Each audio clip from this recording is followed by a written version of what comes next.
சாமி, நீ யாரு என்ன சமாச்சாரம்னு எனக்கு தெரியாது. எல்லாரும் ஒன்ன முருகா முருகான்னு கூப்பிடுறாங்க. அதனால நான் அப்படியே கூப்பிடுறேன். முருகா, எப்படியோ நான் உன்கிட்ட வந்துட்டேன்ப்பா. கொஞ்சம் லேட்டு தான். கொஞ்சம் என்ன, ரொம்ப லேட்டு. நம்பிக்கை வர்றதுக்கும் நேரம் காலம் வரணுமா இல்லையா? எனக்கு விவரம் தெரிஞ்ச நாள்ல இருந்து நீங்க தான் இருக்கிற. ஆனா நான் தான் உன்ன பாக்குறதுல எப்படி விலகி போயிடுவேன். என்னடா அந்த பையன் திடீர்னு வந்து நம்ம கிட்ட கதை விடுறானேன்னு பாக்குறியா? நானா இங்க வரல, நம்ம ராணி இல்ல ராணி நேற்று ராத்திரி இந்த குடிப்பழக்கத்தை உன்னால விடவே முடியாதான்னு கேட்டான். அவ என்னைக்குமே இப்படி கேட்டதில்ல. என் மனசு ரொம்ப சங்கடமா போச்சு.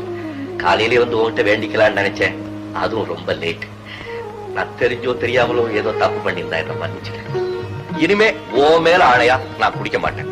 நீ உங்க அப்பனுக்கே புத்தி சொன்னியாமே, எனக்கும் புத்தி சொல்லி உன் பக்கத்திலேயே வச்சுக்கப்பா. இதை தவிர உனக்கு நான் அதை செய்யறேன், நீ எனக்கு இதை செய்யணும் உன்கிட்ட வியாபாரம் பேசுறதுக்கு நான் வரல. நான் படிக்க தெரியாதவன்ப்பா.